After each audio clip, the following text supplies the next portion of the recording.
අයිබෝන් අපේ YouTube යාළුවාලා හැමෝටම ඉතින් අද අපි කතා කරන්න යන්නේ පොඩ්ඩක් බලන්න යන්න ඇත්තටම වර්තමානයේ ස්මාර්ට්ෆෝන්ස් වල මිල ගණන්. මෙන්න මේක ගැන අපි වෙබ්සයිට්ස් කිහිපයකින් අපිට මේක ඔන්ලයින් මේක කම්පෙයාර් කරන එක තමයි ගොඩක්ම ලේසි.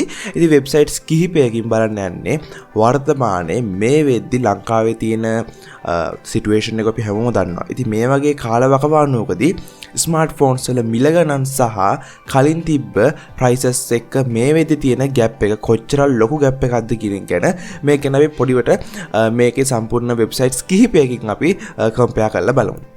ඉතින් තාමත් සබ්ස්ක්‍රයිබ් කරලා නැත්නම් පළත රතු පාට සබ්ස්ක්‍රයිබ් බටන් එක ක්ලික් කරලා නොටිෆිකේෂන් එක ඔන් කරන්න අමතක කරන්න එපා. හරි. මම මෙතනදී මගේ බ්‍රවුසර් එකට යනවා. මෙතනදී මම තෝරගන්නවා වෙබ්සයිට්ස් කිහිපයක්. එකක් ස්මාර්ට් මොබයිල් නුගේගොඩ, අනිත් එක Genext store එක, ඒ වගේම ideals.lk කියන සයිට් එක, ඒ වගේම celltronic.lk කියන මෙන්න මේ සයිට්ස් ටික මම භාවිතා කරනවා. ඉතින් ඊට අමතරව තවත් ස්මාර්ට්ෆෝන්ස් විකුණන සයිට්ස් තියෙනවා, සෙල් කරන සයිට්ස් උන්තරන් තියෙනවා. නමුත් මම සාමාන්‍යයෙන් සර්ච් රිසල්ට් එකේ টොප් ලෙවල් එකට එන සයිට්ස් කිහිපේ තමයි ගත්තේ. මොකද සාමාන්‍ය ස්මාර්ට්ෆෝන් එකක් බයි කරන්න ඔන්ලයින් ප්‍රොඩක්ට් එයාලා try කරන්න කවුරුහරි buy කරන්න try කරන sites කීපයක් පිළිවෙල තමයි ගත්තේ. ඉතින් මෙතනදී දැන් ඔයා මේ sites වලට ඇවිල්ලා මේකේ තියෙන prices බැලුවොත් ඔයා මීට මාස 3කට 4කට කලින් බලපු price එක නෙමෙයි තියෙන්නේ. ඒ price එක සම්පූර්ණයෙන්ම වෙනස් වෙලා තියෙනවා. ඇත්තටම මේ හැම එකකම මිල ගණන් මාර විදිහට වැඩි වෙලා තියෙනවා. ඉතින් ඇත්තට මේක කන්නගාටු වුණත් කියන්න වෙනවා. මොකද මම එක උදාහරණයක් පෙන්නන්නම්. ඒ price එක කොච්චර වැඩිද කියන එක ගැන.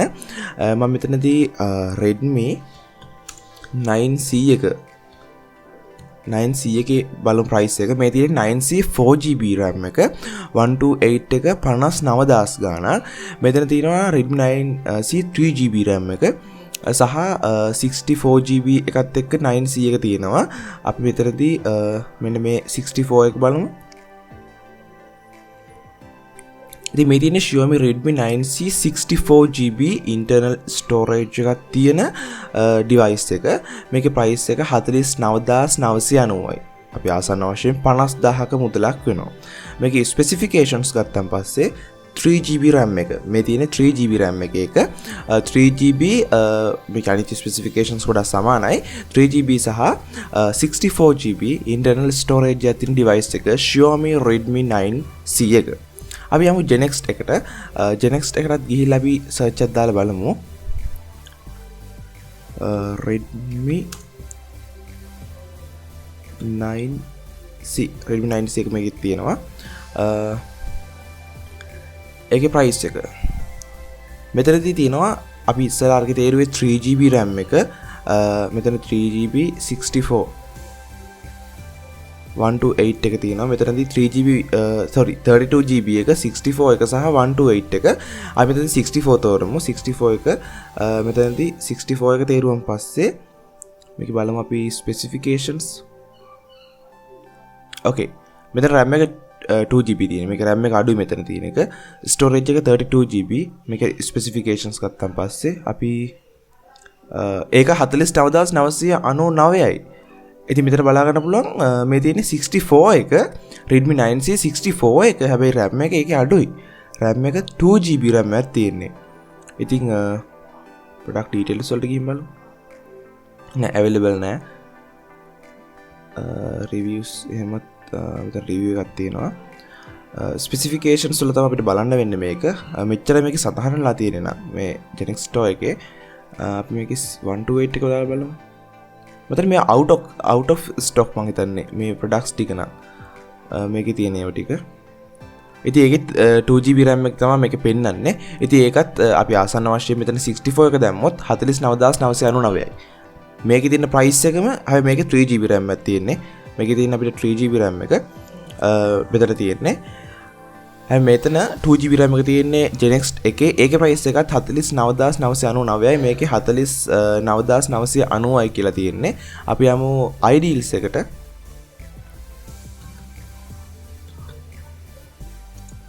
Redmi 9C ideals එකේ තියෙයිද නැහැ බලමු. තියෙන product එක තියෙනවා Redmi 9C එක. මෙතනදී price එක this product is eligible for same day collection. මෙතන ස්පෙසිෆිකේෂන්ස් තියෙනවා.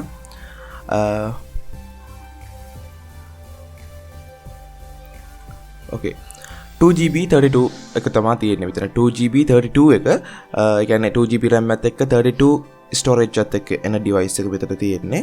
මේක අනිත් ස්පෙසිෆිකේෂන්ස් ටික මෙතන බලා ගන්න පුළුවන්. ප්‍රයිස් එක අපි බලමු මේකේ ප්‍රයිස් එක 43990යි 55990යි අතර තමයි තියෙන්නේ.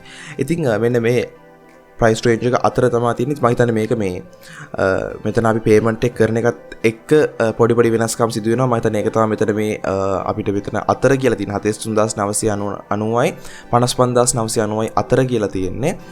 ඉතින් සාමාන්‍ය 45000කට වගේ ගොඩක් වෙලාවට 47 45කට වගේ තමයි අපිට ෆෝන් එක ගන්න වෙන්නේ. හැබැයි ස්පෙක්ස් ඒකෙත් අඩුයි. එතරම් අපිට බලා ගන්න පුළුවන් සාමාන්‍යයෙන් 2GB සහ 32 internal storage එකත් එක්ක තියෙන device එක. ඉතින් මේ තියෙන්නේ ideals එකේ එක. අපි Celltronic එකේ ගිහින් බලමු.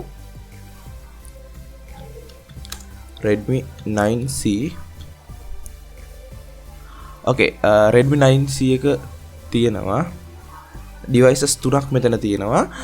9C 3GB RAM එක 64 එකත් එක්කෙන 9C 2GB RAM එක 32 එකත් එක්කෙන Xiaomi Redmi 9C 4GB RAM එක 128 එක්කෙන අපි මෙතනින් තෝරගමු මේ device එක. Celltronic එකේ 53990ක් වෙනවා 3GB RAM එක 64 එකත් එක්ක එන 3GB RAM එක 64 device එකත් එක්කෙන 53000 ගාණක් වෙනවා. ඉතින් price එක බලන්න 53ක් වෙනවා මේ device එක. මෙතන 53යි අයි මේක ගියොත් මෙතන RAM එක අඩුයි. ideals එකේ තිබ්බ RAM එක 2GB තියෙන RAM එකක් තිබ්බේ. ඒක නිසා අපි ඒක compare කරන්න නැතුව යමු Gen X එකට. Gen X එකේ තිබ්බේ 2GB RAM එකක් මට මතක විදිහට. ඔව්. ඒකේ තියෙන 2GB RAM එකක්. අපි 2 නැතුව මෙතන නුගේගොඩ ස්මාර්ට්ෆෝන් නුගේගොඩ කියන එකේදී 49000 ගානට අපි තියෙන 3GB RAM එක. 3GB RAM එක තියෙන එක තියෙනවා.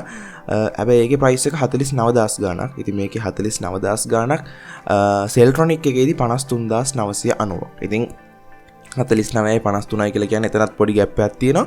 ඉතින් සමහරක් විට මේකේ මට පොඩි ප්‍රශ්නක් තියෙනවා. දැන් මේ වගේ ගණනුත් එක ගත්තාන් පස්සේ ස්මාර්ට් මොබයිල් නොගේගොඩ කියන site එකේ price එක update කරලා නැද්ද දන්නේ නැහැ. එහෙම දෙයක් තියෙනවා. price එක අලුතෙන් update කරලා නැත්නම් නැත්නම් මෙයාලගේ තියෙන price එකමත් දන්නේ නැහැ. මෙයාලව contact කරගන්න පුළුවන් අපිට මෙතනින් contact කරලා හරියට අහන්න වෙනවා. මොකද මේ prices තමයි දැන් මේ එක ෆෝන් නැහැ. මේ Xiaomi Redmi 9C කියන ෆෝන් එක මම උදාහරණයක් විදිහට අරගෙන ඔයාලට පෙන්නුවේ.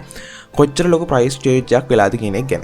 ඔයා දන්නවද මගේ YouTube channel එකේ මම Xiaomi Redmi 9C 64 internal storage එකත් එක්ක 3GB RAM එක තියෙනවා. 64 එකත් එක්ක 3GB RAM එක තියෙන. ඒ කියන්නේ මෙන්න මේ device එක. එහෙම නැත්නම් මෙන්න මේ device එක 3GB RAM එකත් එක්ක 64 තියෙන device එක ටික කාලයකට කලින් මම review කරා සම්පූර්ණ unboxing සහ review එකක් ගෙනාවා ඔයාලට මතක ඇති ඔයාලට ගිහින් බලන්න පුළුවන්. එතකොට මම මේ phone එක buy කරපු price එක කිව්වොත් ඔයා දන්නවද 25000කට වගේ තමයි මම මේ phone එක buy කරේ. 25000ක වගේ price range එකකට තමයි මේ phone එක buy කරේ. දැන් මේක සාමාන්‍යයෙන් 53000 ගණනට අවිල්ලා තියෙනවා. මම 25000කට buy කරපු phone එක දැන් price එක 53990කට ඇවිල්ලා තියෙනවා. හිතන්න පොඩ්ඩක් 25යි 53යි තියෙන අතර තියෙන gap එක. හරියටම බැලුවොත් මෙතනදී 25යි 53යි කියලා කියන්නේ භාගයකටත් වඩා වැඩි මුදලක්. ස්මාර්ට්ෆෝන් එකේ දැන් අපි සමහරවිට භාගයක් නෙමෙයි ඒ ස්මාර්ට්ෆෝන්ස් දෙකක් ගන්න පුළුවන් මුදලක් තියෙන්නේ. ඒ කාලේ විදිහට ගත්තොත් Xiaomi Redmi 9C දෙකක් විතර අරන් තියාගත්තා නම් මේ විදිහට ඒක විකුණ ගන්නවත් පුළුවන්. ඒ තරම් ලොකු price range එකක් වෙනසක් වෙලා තියෙනවා. ඉතින් සම්පූර්ණයෙන්ම 25000කට වඩා වැඩි මුදලක් නැවත මේකේ වැඩි වෙලා තියෙනවා. ෆෝන් එකකට ෆෝන් එකක්ම අල්ලලා තියෙනවා price range එක. ඉතින් ඔක තමයි තියෙන තත්ත්වය. ස්ටොක්ස් නැහැ කියලා කියනවා සහ වගේ ගොඩක් මේ රටේ තියෙන ඩොලර් ප්‍රශ්නක් තියෙනවා. ඒක සම්පූර්ණයෙන් මේකට බලපානවා. ඉතින් වගේ ගොඩාක් ලොකු කාරණා කිහිපයක් නිසා price range එක වෙනස් වෙලා තියෙනවා. ඉතින් මීට මාස ගානකට කලින් ගත්ත ෆෝන් එකක් ඔයා දැන් ෂොප් එකට ගිහින් බැලුවොත් මෙන්න මේ ප්‍රයිස් එකට තමයි බලා ගන්න හම්බෙන්නේ. ඒ කියන්නේ සාමාන්‍ය අඩුම රුපියල් 30000ක්වත් මම බැලුව සමත් මේ වීඩියෝ එකට එකතු කරන්න බැරි වුණා. නමුත් මීට අමතරව මම ස්මාර්ට්ෆෝන්ස් බැලුවා. මම Vivo Y20 එක මම රිවිව් කරපු ඩිවයිස් එකක් බැලුවා. ඒක දැන් මම ඒක ගත්තේ 37000කට වගේ ෆෝන් එක buy කරන්න ඒ කාලේ. හැබැයි දැන් Vivo Y20 එකක් මට මතක විදියට 64000 ගණක් විතර එනවා. සම්පූර්ණයෙන්ම 30000ක විතර gap එකක් අල්ලලා තියෙනවා. ඒ කියන්නේ කලින් ස්මාර්ට් ස්මාර්ට් ෆෝන් එකට ඒ ගාන ඇඩ් වෙලා තියෙනවා. දැන් එතකොට ඒකත් එක්ක තමයි සම්පූර්ණ මොබයිල් ෆෝන් එකේ ප්‍රයිස් එක අපිට බලා ගන්න හම්බෙන්නේ. ඉතින් මේ වගේ තමයි ස්මාර්ට් ෆෝන්ස් හැම එකක්ම දැනට ගන්න තියෙන මේ shops වල සහ online විතර නෙමේ සාමාන්‍යයෙන් physical තියෙන shops වල ගිහින් බැලුවත් මේ price එකට තමයි ගන්න වෙන්නේ. ඉතින් ඕ වගේ ලොකු price range එකක් මේ වෙද්දි ලංකාවේ තුල ස්මාර්ට් ෆෝන් එකක් ගද්දි ඉතින් මේ වගේ තත්ත්වයකට උදා වෙලා තියෙනවා. ඒක නිසා මතක තියාගන්න අපිට හොඳ price range එකක් තියෙනවා. කියන්නේ සාමාන්‍ය iPhone 13 Pro Max එක වගේ price එක වань එකමට ගිහින් මේ sites වලට ගහලා බලන්න කොච්චර ලොකු gap එකක් තියෙනවද කියලා. ඒගේ වෙනස සහ කොච්චර ලොකු මිල වැඩිවීමක් වෙලා තියෙනවද කියන එක ගැන. ඉතින් ඔය වගේ තත්ත්වයක් තමයි මේ විදිහට උදා වෙලා තියෙන්නේ ස්මාර්ට්ෆෝන්ස් ගැන. මේ දවස් ටිකේ මම review කරේ නැත්තේ, unbox කරේ කිසිම දෙයක් කරේ නැත්තේ මෙන්න මේ හේතු නිසා. ඉතින් මම හිතනවා මේකෙන් සම්පූර්ණ idea එකක් වට ගන්න පුළුවන් වෙන්නේ නැති කියලා. ඔක තමයි ඉතින් තත්ත්වය ඇත්තටම ලංකාවේ මේ වෙද්දී ඉතින් ස්මාර්ට්ෆෝන් එකක් ගන්න බලාපොරොත්තු වෙන කෙනෙක් නම් මම නම් හිතන්නේ මේ කාලය තුල ස්මාර්ට්ෆෝන් එකක් ගන්න පුළුවන් වෙයි කියලා වාට. මොකද හොඳ ස්මාර්ට්ෆෝන් එක සාමාන්‍ය 45000කට 50000කට කලින් තිබ්බ ස්මාර්ට්ෆෝන් එක මේ වෙද්දී 90 80 වගේ ප්‍රයිස් රේන්ජ් එකට ගිහින් තියෙනවා. ඉතින් ඒක නිසා off mobile phone එක ගන්නවා නම් ටිකක් බලන්න සමහරවිට මේක තවත් ඉදිරියට මීටත් වඩා ලොකු price range එකකට add වෙන්න පුළුවන්. ඉතින් ඔයාලට ප්‍රශ්නාර්ථයක් තියෙනවා මේ කාලේ smartphone එකක් ගන්නවද නැද්ද කියන එක ගැන. මෙච්චර ලොකු price range එකක් මේ දේවල් වල වෙලා තිනවා. ඉතින් මම හිතනවා මේ ගැන සම්පූර්ණ පොඩි එක device එකක් අරගෙන smartphone scopes කිහිපයකින් compare කරලා බැලුවේ ලොකු වෙනසක් තියෙනවා. ඉතින් ඔයාලට බලා ගන්න පුළුවන්. ඉතින් ඔයාලගේ අදහස පල්ලෙන් comment කරන්න. අඩුවට smartphone එකක් ගන්න හිතන් හිටියනම් සමහරවිට ඒක ගොඩක් වෙලාවට මේ දවස්වල පොඩි හීනයක් වගේ දෙයක් තමයි. ඉතින් බලමු ඉතින් ඉස්සරහට මේ දේවල් හරි යථා තත්ත්වයටපත් වුණොත් අපිට තවත් unboxing reviews ගේන්න පුළුවන් වෙයි. එතකන් මම පොඩ්ඩක් මේක temporary product තියාගෙන ඉන්න. මොකද හේතුව කරන්න අමාරුයි මේ වගේ ලොකු price range එකක තියෙන devices එක. මොකද අඩු specs එක ලොකු price range එකකට යන්නේ මේවා. ඉතින් ඒක නිසා ලොකු ප්‍රශ්නයක් එතන තියෙනවා. ඉතින් ඔයාලගේ අදහස් අනිවාර්යෙන් comment කරන්න. මේ වීඩියෝ එක ඔයාගේ යාළුවන්ට දැනගන්න share කරන්න. අපි තවත් වීඩියෝ එකක් හමෙමු. මේ වගේ comparison videos සහ තවත් videos ඕනතර අපේ YouTube channel එකේ තියෙනවා. තාම subscribe කරලා නැත්නම් subscribe කරලා videos බලන්න එකතු වෙන්න. එහෙනම් අපි අදට ගිහින් ඉන්නවල හැමෝටම ජය වේවා.